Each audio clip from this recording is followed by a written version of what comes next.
Coleção Terror em Dobro, relembrando 2 casos do canal sobre um mesmo assunto.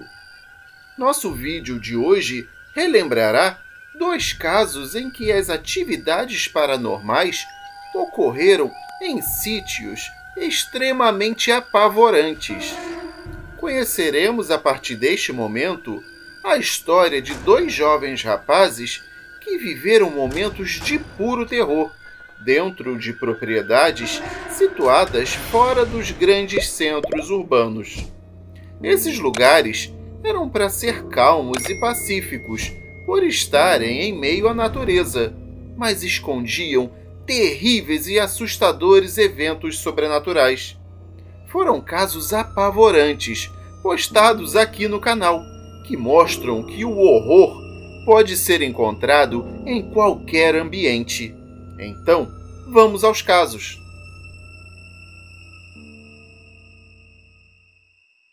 Primeiro caso: o macabro sítio da Serra.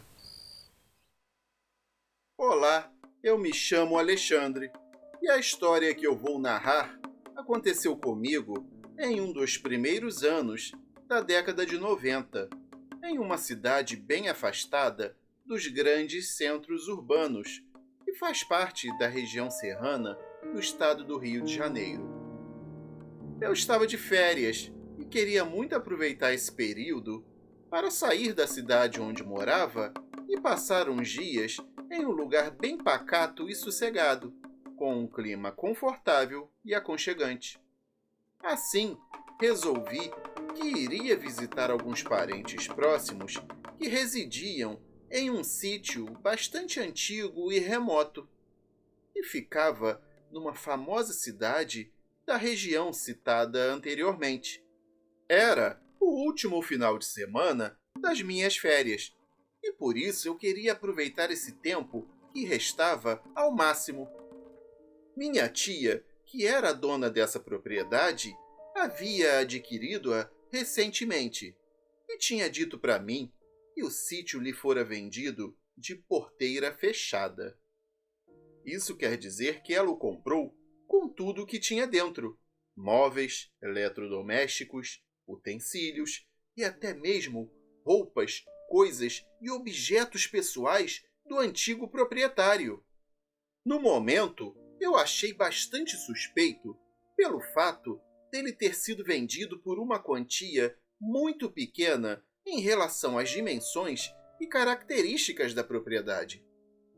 Além de tudo, ele era conhecido por ser um lugar bastante calmo e por estar a quilômetros de distância de qualquer outro vizinho, em qualquer direção, que pudesse nos perturbar e encher a nossa paciência.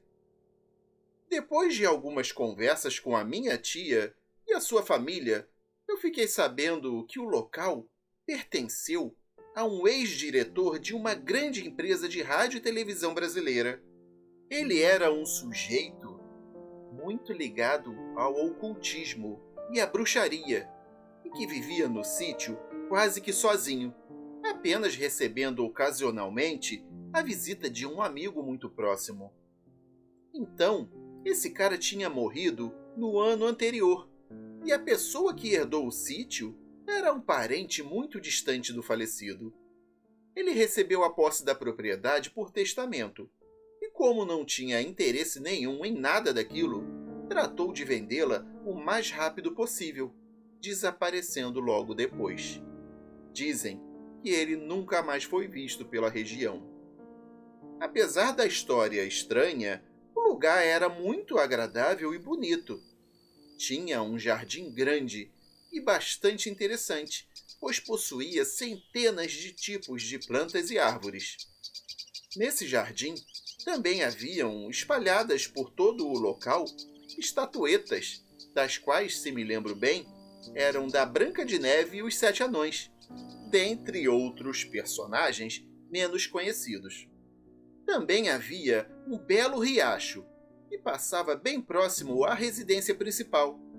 Em volta desta mesma casa havia um fosso com água. O imóvel era muito grande e antigo, mas apresentava um bom estado de conservação. Nele haviam 2 andares e um piso superior, tipo um sótão. Segundo minha tia ficou sabendo, essa parte de cima da casa era usada pelo antigo proprietário para executar seus rituais de ocultismo e sabe-se lá mais o quê. Para subir neste piso, era necessário usar uma pequena e estreita escada de madeira que ficava fixada à parede. Esse era o único acesso para entrar no tal lugar. Já no meu primeiro dia nesta casa, tive uma experiência bastante assustadora. Logo que cheguei ao local, me senti muito mal, como se ali houvesse alguma coisa muito ruim. Eu e uma prima que estava comigo resolvemos dormir no segundo piso. Bom, nós pensamos que conseguiríamos dormir, mas passamos a noite toda acordados. O tempo todo nós ouvíamos passos em várias direções, sons de vozes e risos vindos do capinzal em frente à casa, e de vez em quando alguma coisa puxava o lençol da minha prima. No dia seguinte, relatei todo o ocorrido à minha tia, e qual não foi a minha surpresa ao saber que aquilo que aconteceu comigo e minha prima já havia acontecido diversas vezes com várias outras pessoas que haviam dormido no mesmo lugar que nós dois. Como eu não queria estragar meu final de férias, deixei o acontecimento para lá e resolvi aproveitar o dia. E estava com um sol forte e um lindo céu azul, combinando com um clima muito convidativo e gostoso para se fazer uma caminhada e conhecer melhor as redondezas do sítio. Então, seguimos eu e vários primos meus, alguns que já moravam lá e outros que estavam de visita. Decidimos ir mato adentro, seguindo o rio para tentar chegar até a sua nascente. Chegamos numa parte da trilha e, para continuar, era necessário subir em um rochedo muito grande e íngreme. Imagino que ele tivesse uns 7 ou 8 metros de altura. Era bastante úmido e escorregadio, e só estávamos conseguindo subir com o auxílio de raízes de árvores próximas a ele. Estávamos quase conseguindo transpor a rocha, quando, infelizmente, um acidente aconteceu. Um dos meus primos estendeu a mão para segurar uma raiz, quando ela se moveu sozinha, saindo do lugar onde estava e escapando de suas mãos. Todos nós testemunhamos o evento e ficamos muito assustados, pois ele deslizou por esse rochedo até cair próximo a várias pedras que haviam na sua base. Ouvimos o seu grito de dor. Ele nos disse que tinha cortado um dos pés e que o corte era muito feio e profundo. Imediatamente, tratei de tentar descer para prestar os primeiros socorros, quando aconteceu aquela coisa estranha novamente. O galho em que eu iria me apoiar e segurar movimentou-se, mudando repentinamente de lugar, e com isso perdi o equilíbrio e fui rolando rapidamente rocha abaixo. Eu estava caindo com a minha cabeça indo em direção às pedras. Eu pensei bem rápido e, com um movimento brusco, consegui girar o corpo e bater apenas com as costas, bem próximo ao meu primo acidentado. Com a queda, eu senti muita dor, mas consegui me movimentar parcialmente e socorrer meu primo, que estava ensanguentado e gritando de aflição. Depois de alguns instantes, outros primos chegaram e conseguimos sair de lá, levando-o nas costas até a casa. Ele foi levado ao médico e voltou com 17 pontos no pé direito. No dia seguinte, depois de pensar muito na maneira como os acidentes ocorreram, tratei de perguntar mais sobre o sítio à minha tia. Ainda assim, ela tentava desconversar a todo momento sobre o assunto. Após muita insistência de minha parte, ela acabou me revelando mais do que eu gostaria de saber. Ela me contou que no sítio Logo após a sua aquisição, havia ainda muitas roupas do antigo dono, e que no dia 17 de janeiro desse mesmo ano, os meus primos, que adoram uma algazarra, tinham encontrado e se apoderado de algumas peças do vestuário mencionado, e que após vestirem as mesmas, eles ficavam dando voltas do lado de fora da casa, batendo nas janelas e gritando: "Eu sou um fantasma!" durante quase toda a tarde daquele dia. Assim que anoiteceu, houve uma interrupção no fornecimento de energia elétrica e todos ficaram em completa escuridão. A família toda estava junta na sala quando, de repente, um dos meus primos, que tem problemas mentais e que, portanto, dificilmente seria capaz de inventar coisas, disse: "Mãe, tem uma moça cantando uma música no rádio." Mas como o rádio estaria funcionando sem eletricidade na casa? Já que era um rádio grande e antigo, que não funcionava com pilhas nem baterias. Logo após isso, começaram a ouvir sons estranhos no segundo piso. Primeiramente eram passos.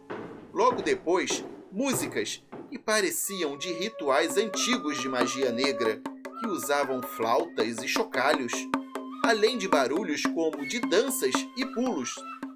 A escada de madeira que dava acesso ao pavimento começou a tremer e se chocar com violência contra a parede, como se alguém estivesse subindo e descendo muito depressa por ela. Na hora que isso ocorria, o meu tio disse: "O que está acontecendo aqui?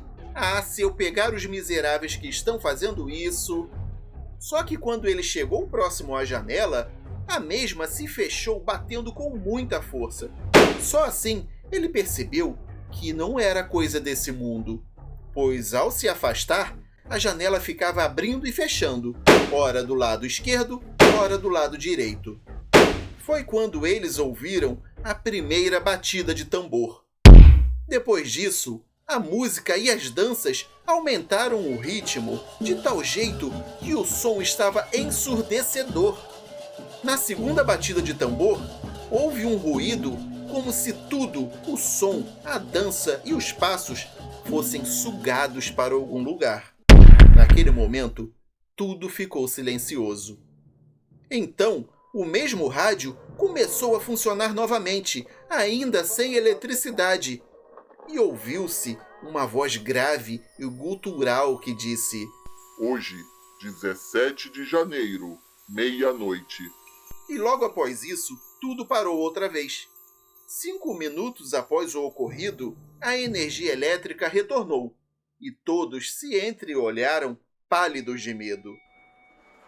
Mais tarde, eles souberam que 17 de janeiro era a data do falecimento do antigo dono da propriedade, e que a mulher que antes havia cantado no rádio era uma cantora muito famosa que era a favorita dele.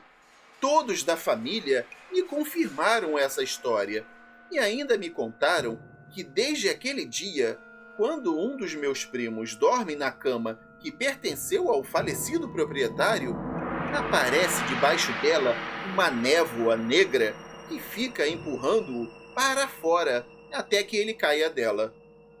Desde que eu fui embora desse sítio assustador, eu sempre entrei em contato com a minha família, que continua morando lá, para saber mais sobre coisas estranhas que aconteceram nele. Uma das últimas coisas que fiquei sabendo é que depois daquele dia, ninguém mais fica no sítio da noite do dia 16 para o dia 17 de janeiro, pois não há um só dos meus parentes com coragem suficiente para isso. Até hoje, a minha família lembra bem o que aconteceu naquela data e ainda treme com isso. Segundo caso, o Sítio dos Horrores. Olá para todos do canal. O meu nome é Robson, tenho 44 anos de idade e moro no interior do estado de Minas Gerais. O meu caso aconteceu há uns 30 anos, quando eu era apenas um adolescente e ainda morava com os meus pais e os meus irmãos. Aconteceu que a minha família havia comprado um sítio muito antigo e mal cuidado, numa cidadezinha bem tranquila e afastada, no sul do estado. A nossa intenção era recuperar o lugar, reformar tudo que estava destruído pelo abandono e danificado pelo tempo, para então ficarmos morando lá. O local era um pouco afastado do centro da cidade, mas as pessoas da região conheciam muito bem a fama do sítio.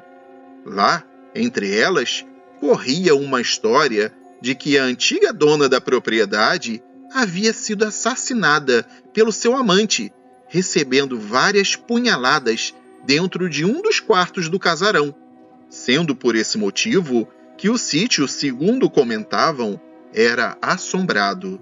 Ninguém lá de casa deu muita importância ao fato, pois todos nós achávamos que era uma coisa de caipira, que estavam falando aquilo só para afastar a gente da cidade. Lá, eles eram muito desconfiados de gente de fora, como diziam na região. Entretanto, já na primeira noite, eu, que era completamente incrédulo, passei a respeitar e acreditar em todas as lendas e casos que o pessoal das redondezas contava. O sítio era bem grande, mas seu casarão era meio antiquado, pois era muito velho. Tinha uma aparência bastante sinistra e desolada. Tinha uma enorme sala e 4 quartos bem amplos e arejados. Porém, a cozinha e o banheiro não eram ligados ao antigo casarão, onde ficavam os quartos. Parece que eles tinham sido construídos em épocas diferentes, e a ligação que deveria existir entre os cômodos não chegou a ser concluída.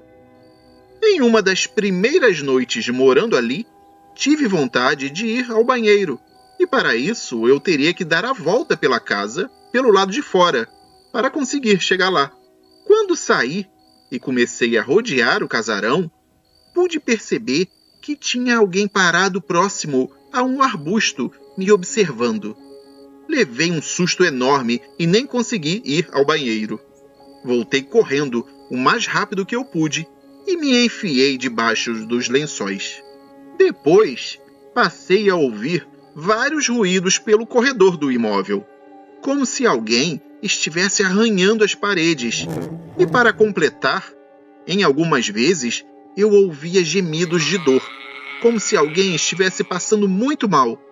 Até que chegava em um determinado momento que tudo ficava no mais absoluto silêncio, restando somente o som dos animais noturnos comuns na região. Quando amanheceu, eu não contei nada para ninguém. Durante o dia, tudo estava correndo bem e normal. Uma vez ou outra, víamos algum animal andando pelo quintal, comendo frutas que caíam no chão. Nada mais que isso. A tarde passou rapidamente e a noite chegou mais uma vez para o meu terror. Minha família e eu terminamos as nossas tarefas. Tomamos banho, jantamos, ficamos conversando um pouco e fomos dormir. Era aproximadamente 2 horas da manhã, quando eu novamente acordei assustado, com o mesmo barulho da noite anterior. Eu me tremia todo de medo. A porta do meu quarto estava entreaberta, e como não havia iluminação elétrica no sítio, minha mãe deixou uma lamparina no meio do corredor. Como eu disse anteriormente, o sítio era bem antigo mesmo, por isso não tinha eletricidade na área, embora a gente já estivesse tentando resolver isso com a empresa fornecedora de energia elétrica. Bom, mas voltando ao assunto, com a lamparina pendurada na parede, eu conseguia ver quando alguém passava diante da porta do meu quarto. Em um certo momento, percebi que havia alguém andando em direção ao quarto dos meus pais. Achei que fosse minha mãe.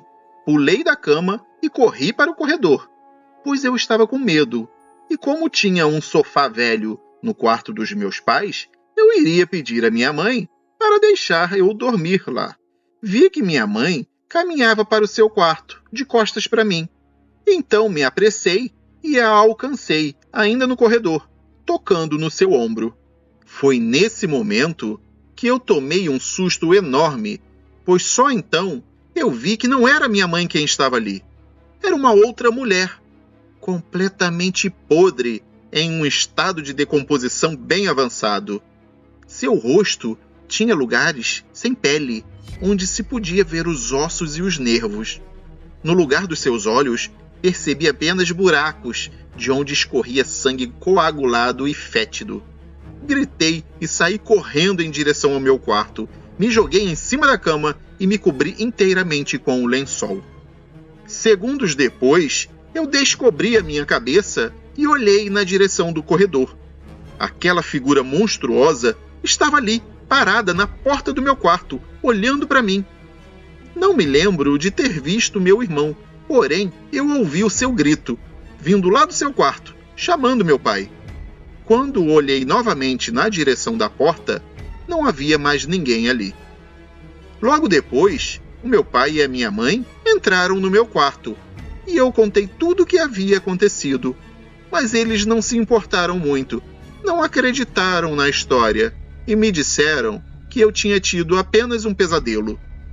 Naquele momento, o meu irmão chegou e contou que havia visto alguém parado na porta do meu quarto. Dessa maneira, ele achou que fosse minha mãe, e então a chamou. Mas quando ela se virou, ele percebeu que estava enganado. Quem estava ali era uma mulher velha, feia e com o rosto muito pálido, parecendo estar morta há muito tempo. Parece que quando meu irmão contou essa história, meus pais perceberam que não era uma invenção minha, e nem tampouco um sonho ou pesadelo que eu poderia ter tido, pois meu irmão e eu não teríamos sonhado com a mesma coisa ao mesmo tempo.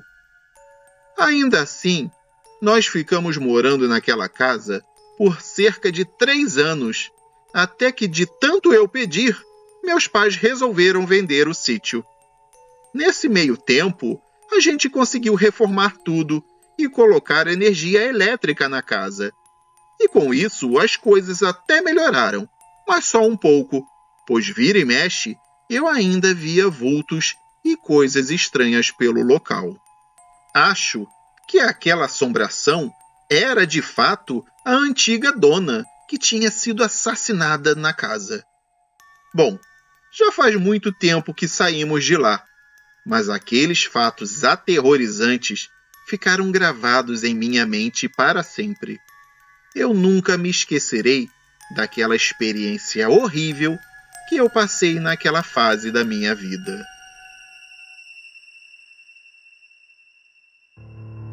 E essa foi a coleção Terror em Dobro, número 8.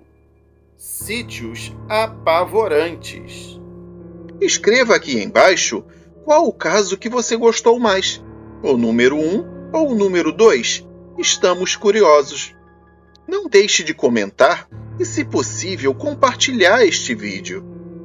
Não se esqueça de deixar o seu like, pois ele é muito importante para nos ajudar a manter o canal no YouTube. Inscreva-se e clique no sininho, marcando a opção Todas. Toda semana publicamos vários casos novos para você. Aproveite! Eu sou o André Souza e me despeço deixando um forte abraço. Obrigado e até o próximo caso para ouvir no escuro.